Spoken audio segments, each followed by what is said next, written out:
Mr. Mayor, good morning and welcome to WNTK.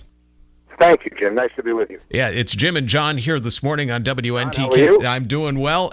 Listen, without administering the oath of office, WNTK is making you President of the United States. Congratulations, President Giuliani. That's a lot easier than it usually takes. It is. You see, because look how much money we saved you, too. So you're down in Washington. We got to raise the debt ceiling. You see this gridlock. What would you do?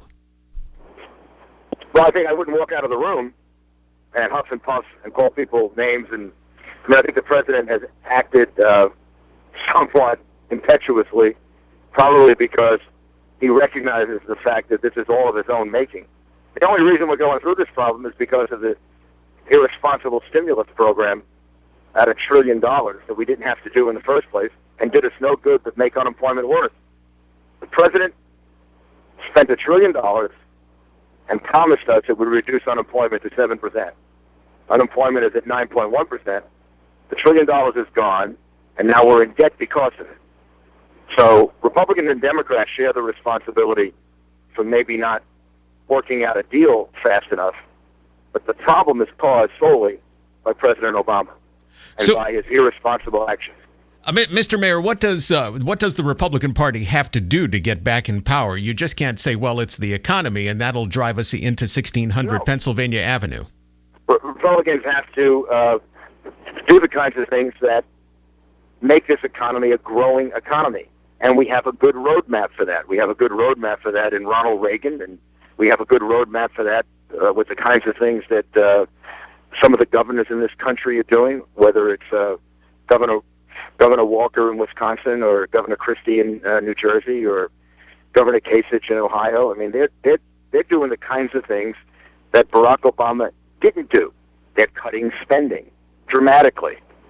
They are getting control of the out-of-control government, making it more efficient, making it more effective, making it more cost-effective, bringing down spending, having the courage to actually cut things that get some people angry at them, but ultimately that end up balancing the budget. They have balanced budget amendments in the states that I mentioned, and those governors support it. This president opposes a balanced budget amendment.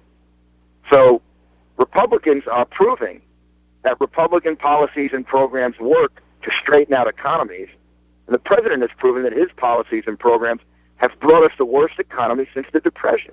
I mean, this president took over, and we had problems. We had some pretty big problems. He's now made them almost permanent. He's made them much worse.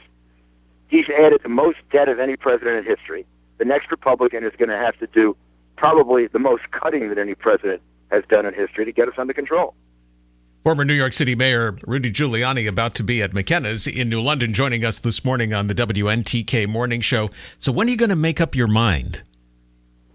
At some point. I mean, over the summer or a little later, we'll see. And what will be the deciding factor for you?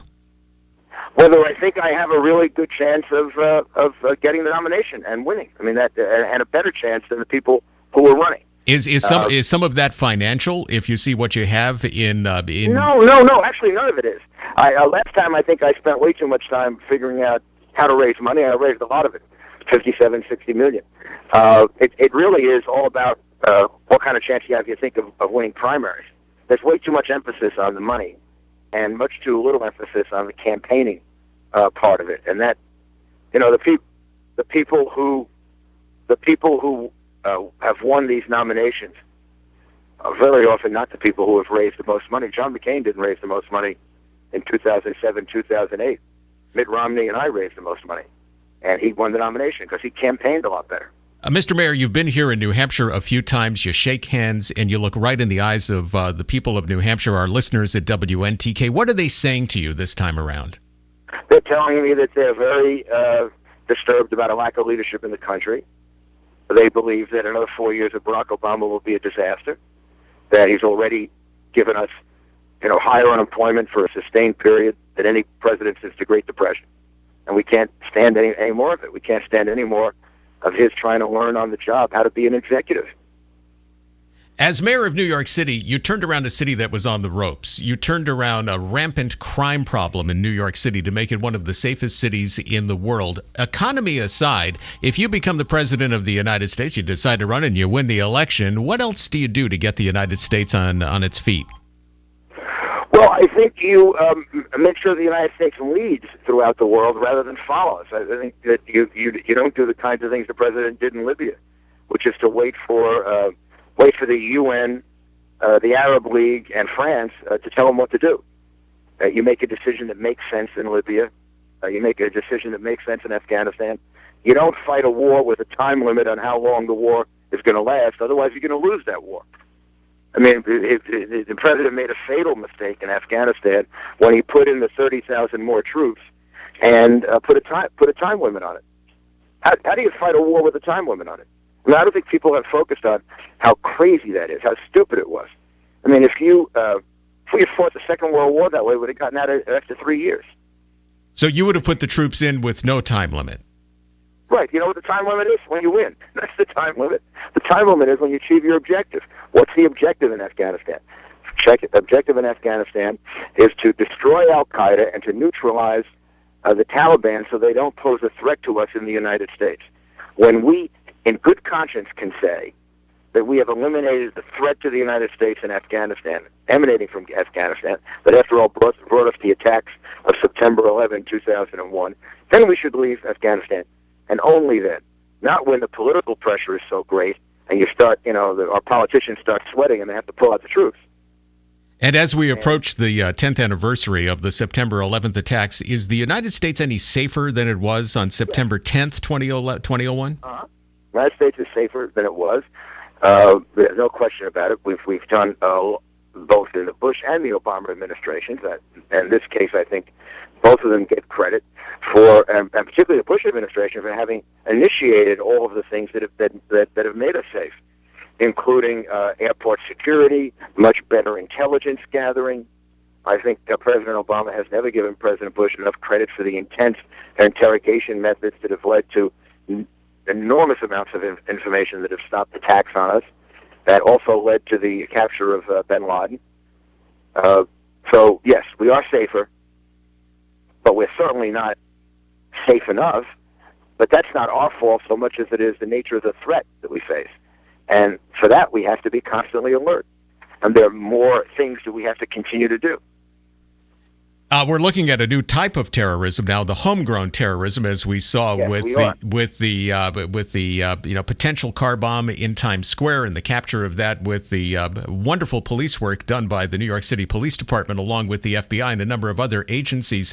We have a frequent bus that goes between Hanover and New York City every day on the Dartmouth coach. A lot of people go down to New York and enjoy that city. Is New York safer today than it was before? It is. I can say this, I think, without fear of contradiction. There's no city that is better policed or better prepared for dealing with and analyzing the intelligence that's needed to prevent terrorist attacks, or better prepared to deal with one if, God forbid, one happens. Now, to say that makes New York City perfectly safe would be silly, because it's not perfectly safe. Because the level of threat against New York City is a very high one, as Mayor Bloomberg or Commissioner Kelly would tell you. But they have done terrific work in building on the things that I was doing and making them even better. And they've taken the September 11th situation, and then some of the others that have taken place since then, and they learn from them. They analyze them and they improve. I know this because I was involved in police work for more of my life than anything else. They do many drills and exercises. When I'm going about the city of New York, I can sometimes see them doing, one of their Hercules drills. Or the city is much safer than it was before, and better prepared for an attack. Even though on September 11, with all of the problems, it still was the best prepared city in America for something like that. And thank God that it was at least as prepared as it was. And, of course, we're learning this morning that bin Laden now, as we look at his papers, was planning an anniversary attack for the 10th anniversary of 9/11. I think one of the really interesting questions, amazing questions, and thank goodness it's a good answer, is why haven't we been attacked at that scale again since then? because there was every reason to believe that we would, and all of the intelligence pointed to that. You know, in the days after September 11, I got numerous briefings telling me about the kinds of attacks that would follow the September 11 attack. And we've prevented them. And for that, I know people are always down on government. For that, we really have to be thankful to our government. The work of the CIA and the work of the FBI, the work of our military. If people want to know why are we in Iraq and why are we in Afghanistan, and why do we have to deal with the terrible loss of life that's taken place there, it's because that's kept us safe. That's the reason that the attacks that everyone thought would definitely happen after September 11, that's the main reason that they haven't happened, because we've engaged these people in Iraq, we've engaged them in Afghanistan. It's kept them busy there, and it's gathered a lot of intelligence for us. And one of the things President Obama, this would be what being a leader is all about, should explain to the American people is we need a continuing and continuous military presence in the Middle East until this problem is resolved. Just the way we had a continuous presence in Europe and we continue to have one in South Korea. And that's the nature of how you defend yourself against people who want to come here and kill you. Former New York City Mayor Rudy Giuliani on WNTK WUVR. And with that military presence in the Middle East, if Israel is attacked, how should we respond? Well, Israel is an ally, and we're committed to defending Israel. Israel is one of the closest and best allies the United States has ever had. Israel has taken lots of risk for us, including the first Persian Gulf War. Israel has supported us constantly. They are the only full-scale, vital democracy in the Middle East that has values that are similar to ours. We hope that there are others. But the reality is that Israel is our ally, and you have to support your ally. At all costs. We support our allies. Look, we support. If England were attacked, don't you think we would? I would hope so. Help England. Right? I would certainly hope so. If we were attacked, yeah, we'd expect them to help us. And they did.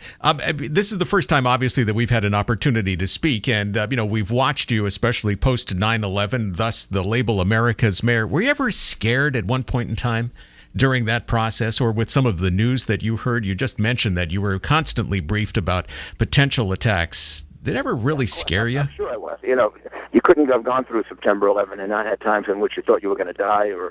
But I think the idea of being scared was more after than while you're going through it. When you're going through, it was like a battle. It was more than any kind of domestic situation I'd ever been through. Buildings exploding, things falling down around you, people getting killed either right near you or right after you saw them, or we were in a building, we were trapped for 20 minutes, and then we got out, and when we got out, we saw people injured and wondered whether we'd get injured ourselves or how many of us would. So, yeah, but while you're going through it, you're thinking about what you have to do to get out of it. You're not thinking about, oh, my goodness, this is really scary. When you look back on it, sometimes it's a strange feeling.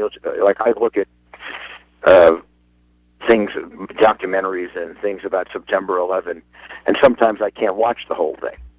I rarely sit through. I did a documentary for HBO on September 11, and then I did another one recently, and neither one of them have I watched. Other people have watched them, and they tell me various things about them or things I said in them, and I just can't watch it.